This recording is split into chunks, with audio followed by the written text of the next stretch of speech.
बिस्मिल्लाहिर्रहमानिर्रहीम अस्सलाम वालेकुम स्टूडेंट्स। तो इस वीडियो में हम देखने वाले हैं जी ग्राफ ऑपरेशंस। ठीक है जी।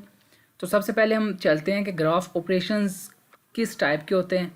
दो टाइप्स के होते हैं हमारे पास जी ग्राफ ऑपरेशंस। एक होता है unary operations and second one binary operations.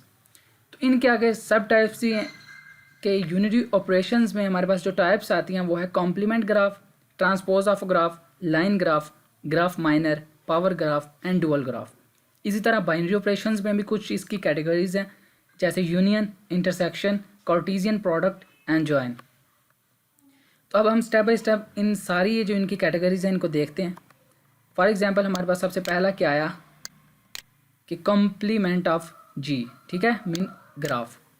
Complement of graph हमारे पास क्या आ गया जी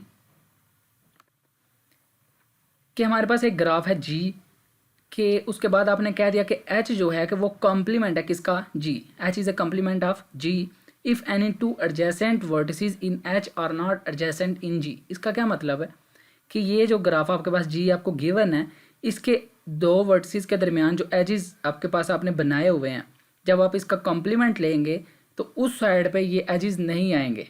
ठीक है, कॉम्प्लीमेंट लेते हुए वर्टिसेस तो एज इट इज़ वही आएंगे। अगर इधर 5 हैं 4 हैं जितने भी हैं वो एज इट इज़ उतने ही आएंगे, लेकिन जो आपने इसके दरमियान ये जो एजेस बनाए हुए हैं जो इन दो वर्टिसेस के दरमियान बने हुए हैं वो दूसरी साइड पे इधर नहीं आने चाहिए। ठीक है, अभी देखें ए और बी के दरमियान बना है, इधर हमने नहीं बनाया। बी और सी डी के दरमियान बना है, इधर नहीं बनाया। डी सी के दरमियान भी बना है, इधर नहीं बनाया। सी ए के दरमियान भी बना है, नहीं बनाया। और इन दोनों को क्रॉस भी बना हुआ है, हमने वो भी नहीं बनाया। तो ये हमारे पास कॉम्प्लीमेंट आ गया। एक और एग्जांपल देखते हैं इसकी। ये नीचे देखें G A B C D 4 vertices मैंने लिए हैं। ए और बी का मैंने एक एज बनाया, बी सी का बनाया, सी डी का बना दिया। अब इसका जब कॉम्प्लीमेंट मैं लूँगा वो किस तरह आएगा, ए सी के दरमियान इस साइड पे एज नहीं बना हुआ तो मैंने इधर बना दिया। ए डी के दरमियान बना है, नहीं बना, तो ए डी के दरमियान भी मैंने बना दिया। उसके बाद बी डी के दरमियान नहीं बना, एक इधर बना दिया। तो ये मेरे पास कॉम्प्लीमेंट आ गया किसका, ग्राफ जी का। ठीक हो गया। उसके बाद आता है हमारे पास second part, transpose of a graph. यहाँ क्वेश्चन है जी ट्रांसपोज होता क्या है। ट्रांसपोज का मतलब क्या जी कि अगर आपके पास एक डायरेक्शंस आपके पास गिवन है, फॉरवर्ड जा रही हैं डायरेक्शंस, जब आप उस ग्राफ का ट्रांसपोज लेंगे तो आप उसकी डायरेक्शन को रिवर्स कर देंगे। ठीक है, तो ए की ये इधर एग्जाम्पल में देखें कि ए वर्टेक्स है हमारे पास, उसकी डायरेक्शन किस वर्टेक्स की तरफ जा रही है, बी की तरफ, और ए की दूसरी साइड से सी की तरफ जा रही है। जब हम इसका ट्रांसपोज लेंगे तो दोनों डायरेक्शंस का रुख ए की तरफ हो जाएगा, बी से ए की तरफ और सी से ए की तरफ, मतलब कि रिवर्स कर दिया गया है। तो ये हमारे पास ट्रांसपोज आ गया। ठीक है, और अगर दूसरी साइड पे देखें, मतलब कि आप मैथमेटिकल अगर देखें तो रोज़ को कॉलम में कन्वर्ट कर देते, कॉलम को रोज़ में। ठीक हो गया। उसके बाद आ गया हमारे पास जी पावर ग्राफ। पावर ग्राफ क्या होता है, तो सबसे पहले ये हमारे पास ग्राफ है। पावर ग्राफ का ही मतलब, पावर का मतलब क्या होता है कि 2। ठीक है, पावर 2 कोई कहते हैं ना, तो मतलब कि ये देखें, ये आपके पास पहला वर्टेक्स ये वाला है। पावर का मतलब ये है कि आपने 2/2 का मतलब लेके जाना है, हर स्टेप से आपने 2 का एक एज बना देना है। इस वाले वर्टेक्स का एज किधर बनेगा, एक को छोड़ के दूसरे पे, इसका एक इस साइड पे बनेगा, एक इसका इस पे बनेगा, एक इसका इस पे बनेगा। हर दूसरे वर्टेक्स पे आपने एज बनाना है। ये देखें, इसका एक इधर एज बना दिया मैंने, एक इसका जो मेरे पास बना एक इधर आ गया, इसका एक इधर आ गया। ठीक है, 3 एज इसके मज़ीद बन चुके हैं। इसी तरह आप इस पे आएंगे, इसका एक इधर जाएगा, मतलब हर एक को छोड़ कर दूसरे पे बनाना है। इधर आएगा, इसका फिर इधर आएगा। ठीक है, तो फिर हम नेक्स्ट वाले को देखेंगे, उसका एक इस पे बनेगा, इसका एक इस पे बनेगा, तो इसका एक इस पे बनेगा। इसी तरह आपने सारे बनाने हैं। उसके बाद आता है हमारे पास ये लाइन ग्राफ। लाइन ग्राफ का एक छोटा सा कंसेप्ट है, वो समझ ले। लाइन ग्राफ में ये होता है कि जो आपके पास ग्राफ गिवन होगा, आपको कहा जाएगा जी इसका लाइन ग्राफ बनाएं। तो अब लाइन ग्राफ क्रिएट किस तरह करेंगे, आपने उस ग्राफ के अंदर जो उसके एजेस बने हुए हैं वर्टिसेस के दरमियान वो काउंट करने हैं। कितने हैं, 1 2 3 4 5 6। जितने इस ग्राफ के अंदर आपको दिए गए होंगे ना एजेस, वो जो लाइन ग्राफ आप बनाएंगे उसके अंदर उतने वर्टिसेस आपके पास होंगे। ठीक है, उतने वर्टिसेस बनेंगे। तो इधर आपके पास 6 एजेस थे, तो इधर आपने 6 वर्टिसेस बना लिए। अब उनके दरमियान आपने एज किस तरह क्रिएट करना है और लिखना क्या है, तो ये देख लेते हैं। अभी देखें 1 से 2, 1 से एज कहाँ पे जा रहा है, 2 पे, तो ये 2 वाली पॉइंट पे आप 1 2 लिख देंगे, ठीक है। अभी 2 से किस पे जा रहा है 3 पे, तो 3 वाले पॉइंट पे 2 3 लिख दिया एक एज बना के। 3 से कहाँ पे जा रहा है 4 पे, तो 3 से 4 इस जगह पे आपने लिख दिया 3 4। अभी 4 से किस पे जा रहा है 5 पे, तो जो नेक्स्ट आपने वर्टेक्स बनाया उसके ऊपर 3 4 के दरमियान एज बना के, मीन ये 4 5 के दरमियान जा रहा है 4 to 5, तो इधर 4 5 लिख देंगे। 5 आगे 1 पे जा रहा है एक एज बनाए तो 5 1 लिख दें। अभी नेक्स्ट पे देखें आपके पास, तो ये आ रहा है 1 से 4, तो आपने इस जगह पे 1 से 4 लगा दिया, ठीक है, ये वाला। उसके बाद आता है जी डुअल ग्राफ। डुअल ग्राफ के लिए जो सिंपल सा कॉन्सेप्ट है, ज़्यादा इसको आपने उस तरह से नहीं लेना कि ताकि समझ ही ना आए। दो चीज़ें आपको याद रखनी है, एक कि आपका ग्राफ मस्ट भी प्लानर होना चाहिए, ठीक है। आपका ग्राफ प्लानर होगा तभी उसको हम डुअल ग्राफ बनाएंगे। और प्लानर कब होगा, जब उसमें एज नॉट इंटरसेप्ट, ठीक है। प्लानर के लिए भी कंडीशन है कि एज इंटरसेप्ट नहीं करने चाहिए। फॉर एग्जांपल ये नीचे ग्राफ दिया गया है आपको इधर जी, ये कह रहे हैं कि ये देखें ये 5 वर्टिसेस बनाए हुए हैं और हर एक के दरमियान ये जो एज लगाए हुए हैं कोई इंटरसेप्ट नहीं कर रहा। अब इंटरसेप्ट किस तरह करता है ये मैं आपको ये दिखा देता हूँ। फॉर एग्जांपल आप ये देखें, अगर आप एक एज इस तरह से बना देते हैं ये वाला, तो आप बताएं कि ये वाली जो लाइन आपने लगाई थी ये चीज़, और ये ऊपर से जो आप लेके आ रहे हैं, तो ये तो इंटरसेप्ट कर रहा है, ये तो काट रहा है इस वाली एज को, ये जो आपने इधर बनाया, तो ये प्लानर तो ना हुआ फिर, सही है ना। इस तरह से ये प्लानर नहीं होगा। तो अभी हम आगे चलते हैं अपने कि नॉट प्लानर, ये पहला तो हमारे पास ये प्लानर बन गया। अभी दूसरा नॉट प्लानर क्यों प्लानर नहीं है वो मैंने आपको इधर बता दिया है कि ये इंटरसेप्ट कर रहा है, ठीक हो गया। तो डुअल ग्राफ के लिए आपका फर्स्टली जो ग्राफ है वो मस्ट भी प्लानर होना चाहिए। अगर प्लानर आपका ग्राफ है तो फिर क्या करना है, फिर आगे आपके पास, उसके बाद आपके पास आता है जी डुअल ग्राफ की जो हमारे पास मेनली डेफिनेशन आती है। अगर आपके पास एक ग्राफ है जो कि मतलब कि प्लानर है, जब प्लानर है तो फिर आगे क्या करेंगे। फॉर एग्जांपल ये वाला ग्राफ हमारे पास प्लानर बन के आया था, एग्जांपल के तौर पे आपको समझा रहा हूँ। ये जो हमारे पास फेसिस हैं इसको हम फेसिस कहते हैं। तो ऊपर से पढ़ लें, dual graph G has a vertex for each face of G and edge for each pair of vertices mean faces that are separated by an edges, ठीक है। अभी फेसिस होते गए हैं कि देखें ये मैंने एक बना लिया ग्राफ, ठीक है, ये एक जो कि मेरे पास एक प्लानर ग्राफ है, ठीक है। तो F1 एक इस साइड पे एक फेस आ गया, F2 इधर, F3 इधर और F4 ओवरऑल सारे का। अभी इसका आपने जो मेरे पास डुअल ग्राफ है वो बनेगा क्या, वो ये बनेगा जी F1 F4 F3 F2, ये आपने 4 वर्टिसेस लिख लिए। ये कौन से वर्टिसेस हैं, ये जो मेरे पास इधर बने F1 F2 F3 F4, ठीक है। इनके दरमियान आपने ये जो एजेस बनाए हैं, ये असल में ये कंसेप्ट है सारा कि डुअल ग्राफ इसको कहते हैं कि ये किस तरह बनाएंगे आप, ये मैं आपको अभी सिखाता हूँ, ठीक है। फर्स्टली आपने F4 के साथ ये सारे एजेस बनाने हैं।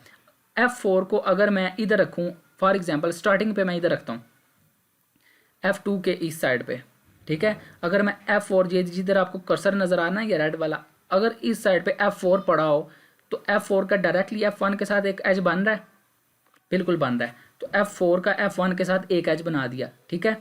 उसके बाद देखें अगर मैं इस F4 को इस साइड पे रखूं तो इस साइड से भी तो F1 के साथ एक एज बन रहा है ना, तो F1 के साथ एक और एज बना दिया। अब देखें इस F4 को मैं अगर इस साइड पे ले आऊँ तो F3 के साथ एक एज बन रहा है, बिल्कुल बन रहा है, तो एक एज इस साइड पे बना दिया। उसके बाद देखें F4 को अगर मैं इधर ले आऊँ F3 के दूसरी साइड पे, तो फिर भी तो F3 के साथ एक एज बन रहा है, बिल्कुल बन रहा है, तो एक और एज बना दिया, ठीक है। उसके बाद देखें अगर मैं F4 को इस साइड पे ले आऊँ जिधर ये ऑलरेडी पड़ा हुआ है ये चीज़, तो F2 के साथ इसका एक एज बन रहा है जी, तो F2 के साथ एक एज बना दिया। अभी F2 और F3 और F2 और F1 का ये एज किस तरह बने ये भी देख लेते हैं। अभी ये देखें F1 और F2 दोनों एक दूसरे के आमने सामने पड़े हुए हैं, इनका आपस में बन रहा है, ये दोनों आमने सामने, इन दोनों का आपस में एज बन रहा हुआ है, ठीक है। तो इस तरह ही हमारे पास डुअल ग्राफ क्रिएट हो चुका है। अब जी आपको किस तरह पता चलेगा कि ये 4 ही वर्टिसेस मतलब इसमें बन रहे हैं ज़्यादा भी तो बन सकते हैं। तो इसका एक फार्मूला ये जो लिखा हुआ मैंने v minus E plus F is equals to 2। तो वर्टिसेस जो ये v है ये कहाँ से आपने लिखना है, ये जो आपको ग्राफ आपके पास क्रिएट होके आया है ना ये प्लानर ग्राफ, इसके वर्टिसेस काउंट करें 1 2 3 4 5, ठीक है। v की जगह आपने 5 लिख दिया माइनस ई, तो ई की जगह पे ये जो जितने एजेस हैं ये सारे काउंट करें 1 2 3 4 5 6 7, तो ई की जगह पे आपने 7 लिखा plus F is equals to 2, 5 minus 7 minus 2 plus F is equals to 2। तो ये जब माइनस 2 इज इक्वल टू के उधर लेके जाएंगे तो प्लस 2 हो गया, एफ इज इक्वल्स टू 4, तो ये आपके पास कॉन्सेप्ट है जी इसके वर्टिसेस काउंट करने के लिए। नेक्स्ट हमारे पास आता है जी यूनियन। क्या होता है हमारे पास यूनियन? आपको पता है कि ओवरऑल सारी चीज़ों को इकट्ठा करके एक चीज़ बना देते हैं, वो यूनियन होता है। हर चीज़ लिख देते हैं उसमें, ठीक है। जो सेम चीज़ें होते हैं वो नहीं लिखते। आपके पास दो ग्राफ दिए गए हैं जी, आपको क्वेश्चन भी इसी तरह आएगा। एक ग्राफ आपको ये दिया गया होगा G1, एक ग्राफ ये दिया गया होगा G2। इन दोनों के सेंटर में यूनियन होगा। आपको कहा जाएगा जी इसका आंसर लिखें इन दोनों को यूनियन करके, ठीक है। अभी फर्स्टली यूनियन में ABCD पहले में पढ़ा हुआ है, सेकंड में क्या पढ़ा है BED। तो BD इधर भी है, BD इधर भी है, इन दोनों को कॉमनली लिख लिया ABCD। ये देखें ये कॉमन था ना, इनको एक दफ़ा लिख लिया और आगे जो नेक्स्ट है जो कॉमन नहीं है उनको इसके आगे लिख दिया। तो ये कंप्लीट मेरे पास एक ग्राफ बन गया जिसको मैं यूनियन कहता हूँ। सही हो गया। अब इंटरसेक्शन आप किस तरह लिखते हैं? वही ग्राफ आपको फिर दिए गए। अब आपको क्या इंटरसेक्शन इसका निकालें। इंटरसेक्शन क्या होता है कि दोनों ग्राफ के अंदर जो कॉमन चीज़ है उसको आप लिख लेते हैं। BD इधर भी है, BD इधर भी है, और इनके ऊपर जो वेट पड़ा हुआ है E4, मतलब कि एज जो पड़ा उसका नाम क्या है E4 दोनों साइडों पे। तो ये आपने इधर लिख लिया। अगर इधर E4 ना होता, इधर E3 होता, इधर E4 होता, तो फिर ये कॉमन नहीं था होना। सही है। तो ये आपने लिख लिया जी BD, ये बन गया मेरे पास। ठीक हो गया, ये इंटरसेक्शन आ गया। उसके बाद आता है जी आखिरी पॉइंट हमारे पास कार्टेशियन प्रोडक्ट। कार्टेशियन प्रोडक्ट क्या होता है? कार्टेशियन आपको डायरेक्टली प्रोडक्ट से नजर आ रहा है मल्टीप्लिकेशन। एक ग्राफ आपको ये दिया गया G is equal to vertex set V1A1A2A3 और H में क्या दिया गया B1B2। इन दोनों को आपने मल्टीप्लाई करना है। मल्टीप्लाई करने का क्या सीन है? पहले A1 को पकड़ें, A1B1, A1B1, फिर आपने A1B2, फिर A2B1, A2B2, A3B1, A3B2। ठीक है, पहले 1 को सब के साथ, फिर 2 को सब के साथ, फिर 3 को सब के साथ। ये आपके पास कार्टेशियन प्रोडक्ट की मल्टीप्लिकेशन इस तरह से होती है। उसके बाद आपके पास इसी तरह एक और दिया गया आपको कि ये आपने किस तरह करना है, जिस तरह ऊपर किया उसी तरह। असल इसका जो एग्जांपल है उससे अब मैं आपको सॉल्व करवाता हूँ कि फर्स्टली जी ये एक एग्जांपल दी गई है ABCD। ठीक है, ये एक ग्राफ दिया गया हुआ है। इसके टोटल वर्टिसेस कितने हैं ABCD, तो अपना 4 ABCD लिख लिया। उसके बाद W इज इक्वल टू मैंने कहा 1 कि मैं इसको 1 के साथ मल्टीप्लाई अगर करवाऊँ तो मेरे पास क्या आएगा A1 B1 C1 D1, ये आ गया। आपने A1 ये सारा उनके सामने ये सीधा सीधा लिख दिया। अभी इसकी जो असल इम्प्लीमेंटेशन है वो मैंने इसकी ये जो फिगर 2 है उसमें आपको बताइए कि V मल्टीप्लाई बाय W। इस जगह पे मैंने vertices same as it is वही रखे हैं, लेकिन W को मैंने कह दिया 1 2, ऊपर 1 रखा था, इधर 1 2 रख दिया।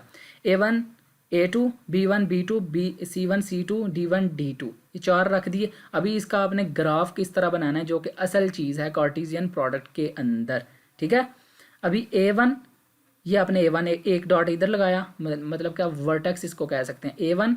अभी देखें A1 का कनेक्शन बन रहा है A2 के साथ, A1 का कनेक्शन बन रहा है A2 के साथ, बिल्कुल बन रहा है क्योंकि 1 2 के साथ अटैच है। ठीक है, A1 को पहले आपने सब के साथ चेक करना। A1 का B1 के साथ कनेक्शन बन रहा है, AB के साथ अटैच है तो बिल्कुल बन रहा है। एक लाइन इधर को खींचे, एक एज बना दें B1 के साथ। ठीक है, अभी A1 का B2 के साथ बन रहा है, नहीं बन रहा। क्यों नहीं बन रहा? A1 का B2 के साथ कनेक्शन बन रहा है, नहीं जी बन रहा। A1 का A2 के साथ कनेक्शन बन रहा था, B2 के साथ कनेक्शन नहीं बन रहा। सही हो गया। उसके बाद A1 का C1 के साथ बन रहा है, नहीं बन रहा। इसी तरह आगे भी नहीं बन रहा। ठीक है, अब आपने नेक्स्ट पार्ट पे जाना है। अब A2 को पकड़ना है, ये वाली साइड को। A2 का B1 के साथ बन रहा है, फिर प्रीवियस को नहीं देखना। A2 का B1 के साथ बन रहा है, A2 का B1 के साथ नहीं बन रहा। ठीक है, A2 का B1 के साथ नहीं बन रहा क्योंकि ये क्रॉस में आएंगे। ठीक है, उसके बाद A2 का B2 के साथ कोई कनेक्शन बन रहा है, A2 का B2 के साथ कनेक्शन बन रहा है कोई। ये हमारे पास A2 और B2 बिल्कुल बन रहा है क्योंकि ये दोनों एक पॉइंट पे ये जा रहे हैं। देखें, एक ये दोनों एक पॉइंट पे जा रहे हैं A2 B2, तो A2 B2 का मैंने इधर से एक कनेक्शन बना दिया। सही हो गया। इसी तरह हम B1 को पकड़ेंगे, C1 को, C2 को, ये सारा हमारे पास ये ग्राफ बन गया कार्टेशियन प्रोडक्ट जिसे हम कहते हैं। तो ये थे हमारे पास जी ग्राफ ऑपरेशंस, ये सारे। अगर इसमें से कुछ समझ ना आई हो तो आप मैसेज करें, कमेंट बॉक्स में कोई मैसेज करें, अपनी क्यूरी दें, ताकि उस पर हम या तो अलग से वीडियो, कोई डिटेल वीडियो बनाएं या आपको उधर ही आपका आंसर किया जा सके। अल्लाह हाफिज़।